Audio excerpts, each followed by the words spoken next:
Hello,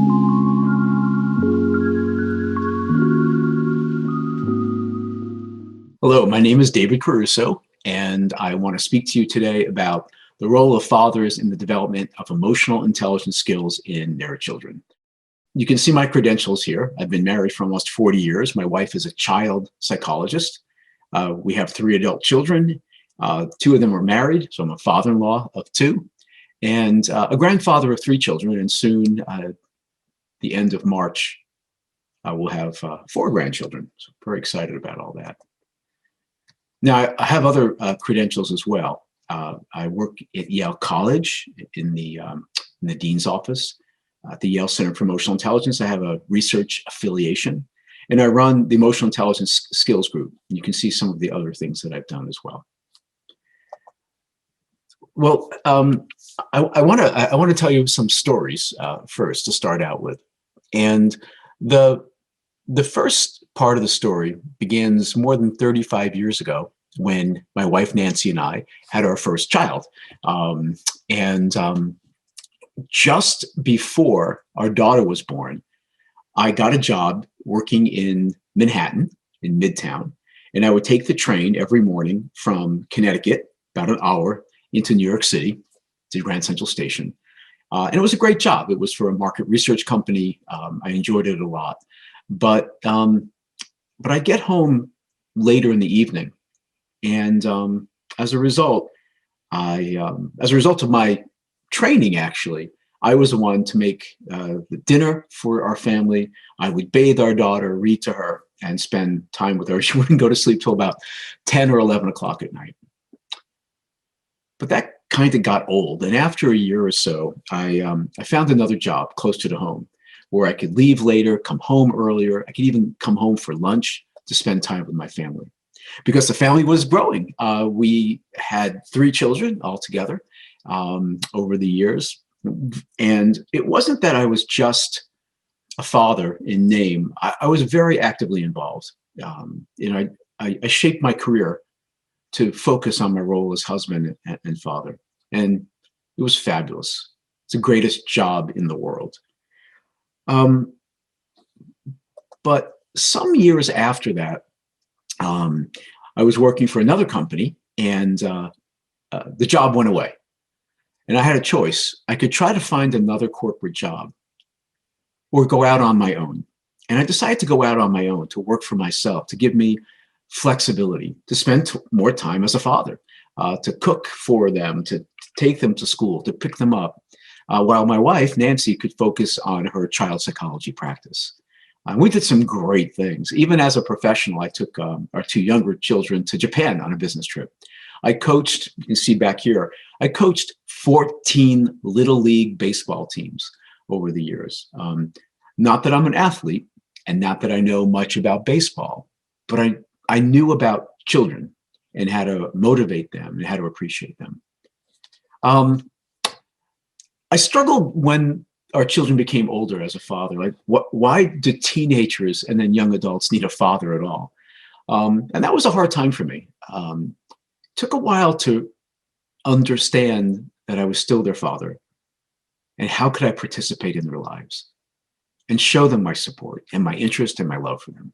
So our 2 older children, as I mentioned earlier, are married. We stay together. We talk a lot. We try to do things as much as we can. And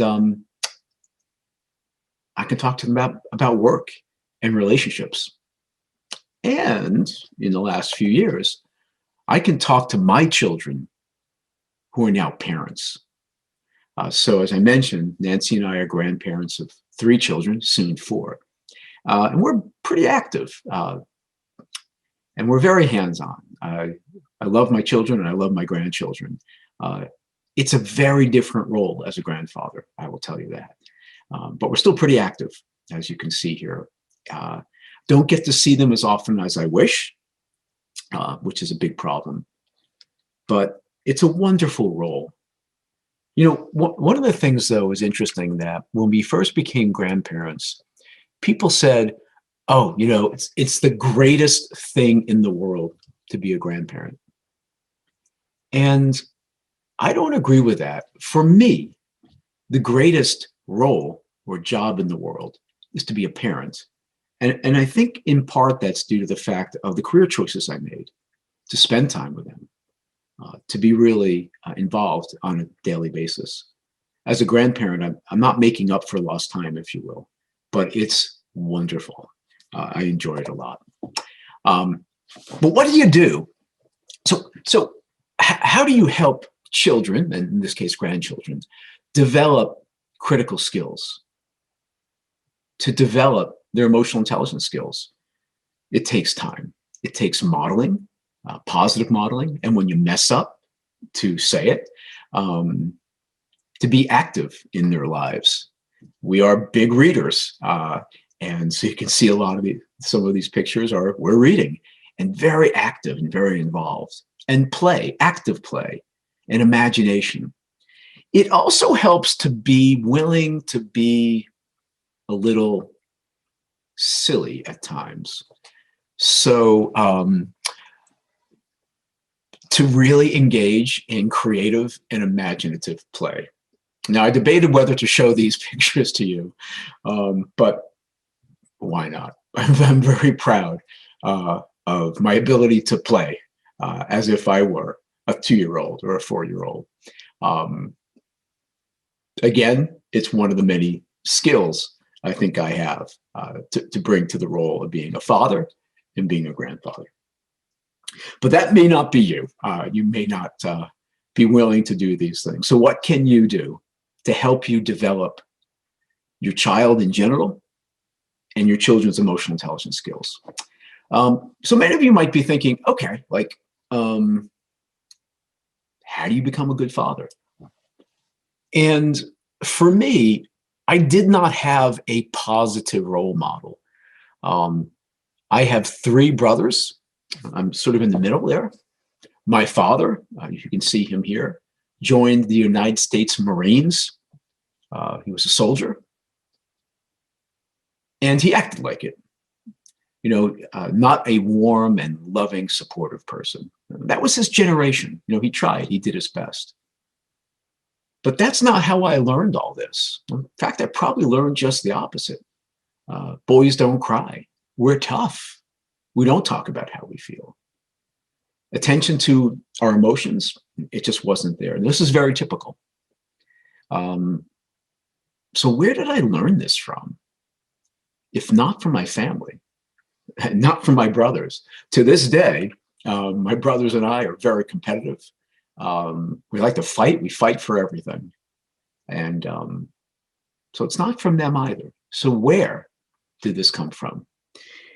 Well, it came from a couple of places. It came from 3 people. On the top left is a picture of me being held by my grandmother. On the left are my two of my brothers. My 3rd brother is 10 years younger, who was not in this photo. My grandmother was born and raised in Italy in a small farming community. She came to the United States and barely spoke any English. Even during the years that I was with her, very little English. But what she did, she basically raised me because she lived with us. She taught me that it was okay to laugh and to cry. She taught me how to cook, and she loved me. She gave me that unconditional, positive regard. Well, many years later, I met my wife, who, as I said, is a child psychologist. And she really changed my world in a very major way, to talk about dreams and hopes, talk about childhood, talk about how you felt. Another huge influence on my life was her father, my father-in-law, on the bottom. Although he was trained as a lawyer and an accountant, he was very feelings-oriented. He had a lot of psychological insight. But even more, what he did is he showed me that fathers can show love for children. He showed me that fathers can forgive their children when they do something stupid or mess up. Great role models in different ways. And I think this is where I learned why it's important to be a good father and what that means. It's from people like this that we learn. So then how can you help your child develop their emotional intelligence skills? Your story is going to be different, and it's not going to be mine. So no matter what your background is or your family, there are things that you can do. And I'd like to share some of those ideas with you. Well, depending on the age of your children, you come home at the end of work. Daddy, how was your day? What do you indicate? Fine, okay, oh, it was a good day. What does that mean? It doesn't mean anything. So I'd like you to try a few things. In order to respond to those kinds of questions, you need the emotional resources to be a good father. These are things that you know that you should do. But the lower your set point, the more patience and support you will have to answer that how are you question if you do these things. So, daddy, how was your day? How do you ask that question? How do you answer that question? And here's the key, without overwhelming your child. So you can model some of these things. Sweetheart, what was the best part of school today? Not how was school, because you're going to get the fine. What was the best part? What was the most difficult part of school today? What's on your mind? What are you thinking about? And then you can share. You know, I had a really good meeting at work today. I learned something interesting. What did you do at school? So share some of yourself. Promote open dialogue. Build trust without overwhelming your child. That's the key. And I think a lot of parents worry about that. Well, if I am totally honest with my child, they're going to get scared. They're going to get worried. And I understand that. I am not encouraging you to be totally open. You have to understand the age of your child and their ability to handle tough information. So how do you do that? So let's say you had a stressful day. Daddy, how was your day? Well, Daddy had a tough day at work. It's very stressful. But I'm so happy to be home and see you. Right? So you can balance that honesty with that supportive and safe message to promote openness and trust. Let's say you had a fight with your spouse. Your children will see this. Daddy and mommy had a fight, but we both love you a lot and we are not mad at you. I think it's when parents try to hide this stuff, you also begin to lose trust. But it's very important to stay open, but within boundaries.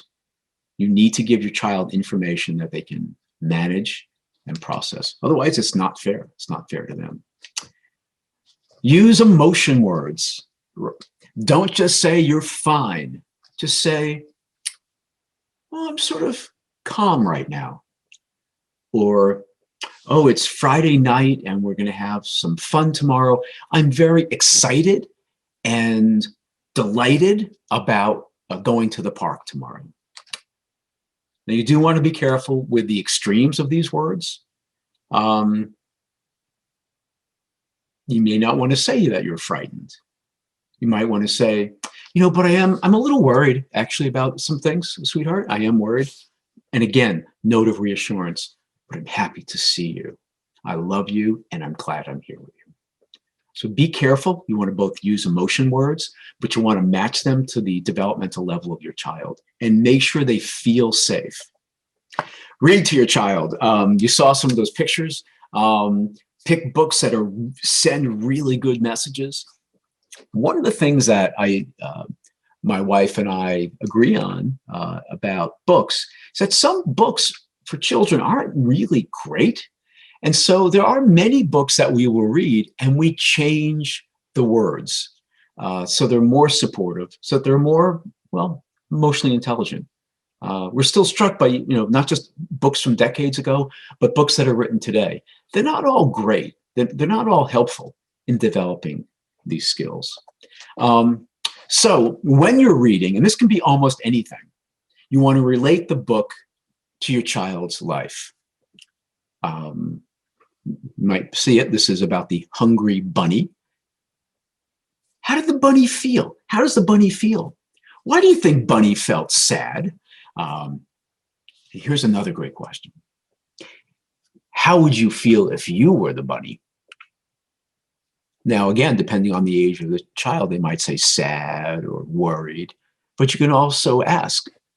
And, well, I think Bunny was a little worried that he couldn't find his carrots for lunch. So you want to actually structure this in a way that doesn't overwhelm your child, but they begin to relate these events to themselves, and they build their skills. So what are some other ways to build the emotional intelligence skills of children?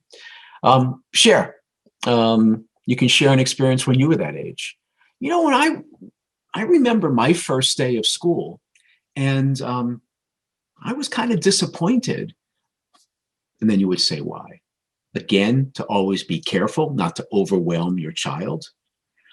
You want to model emotion management. So maybe you're very frustrated. You just got an email from your boss. It's like, ugh, you know, or a friend called you and you're annoyed. Say it. You know, I'm frustrated now, so I'm going to wait to call my friend back. Or, you know, I just got an email from my boss, and it makes me a little frustrated. So I'm going to take a deep breath and think about it, and I will email him later. So you can verbalize those kinds of things. And of course, be willing to be silly and play to show and express your emotions. What other ways can fathers help? Here's one big one: choose your issues. Meaning, child does something, you've said 10 times, go clean up your room. He hasn't cleaned up the room. Is it worth it? I mean, life is short. And while you do want rules at your home, I understand that. Choose your issues. Is it worth it? And choose your time. Many years ago, when our youngest, I think he was 8 years old, you know, all weekend we said, clean up your room, and he didn't. Monday morning, I go into his room. It's a disaster, but he was just about to leave for school. I did not want to argue with him on his way to school at the beginning of the day, and I wouldn't see him all day. Reappraise the situation. This happens in my wife's practice a lot. Parents are upset that their young son is angry all the time and acting out. And what she says is, why is your son angry? Why is he acting out? Something's bothering him, and that's the way he's expressing it. So I know it's difficult when a child acts out or acts angrily or yells at you, but it doesn't make them feel better. It's an expression of something that's going on. So realize something's bothering them and ask how you can help. The last point is very, very powerful to validate. Child expresses a worry or a fear, and you think, you shouldn't be worried about that. That doesn't work very well. You may not agree, but you can say, sweetheart, I can see how you might feel that way. I can see how you might feel that way. I would not. But that validation is a way to build trust and a way to build a relationship. So we're here today in part because my colleagues in Moscow have come up with a fabulous measure of emotional intelligence. It's called the Mesquite youth version. I am very excited. They are wonderfully talented people, really excellent researchers, and just highly emotionally intelligent and decent people. So the Mesquite Mayer-Salovey-Caruso emotional intelligence test is being released in Russia for children. It's an objective measure of emotional intelligence skills in children. I think it will be enormously helpful in all sorts of ways to you, to parents, to schools, to teachers. It is an ability measure. That means a child will look at a photo, for instance, and indicate how the person's feeling. And there are better and worse answers. There's many questions like this. It results in a score. And it's extremely well researched. And as I said, I am very excited to be talking to you about this today. And you can learn more from my colleagues. So with that, спасибо. I want to thank you. I want to really have you consider for a moment that the greatest job you will ever have is to be a parent. The greatest role you will ever have is that of father. I feel that every single day. And I have photos like this to remind me of that. I have these hats up here in my office to remind me of what's really important. I have photos of my children and families. I have on my Zoom background pictures of my grandchildren. You will not get this right. You will make mistakes. I made a lot of them, and I still do. When I do, I try to point it out, and I try to own up to it and apologize. But thank you for listening. I hope you learned something. And again, thank you to my colleagues at Katika for their amazing work in bringing the Mesquite Youth version to Russia. So thank you so much.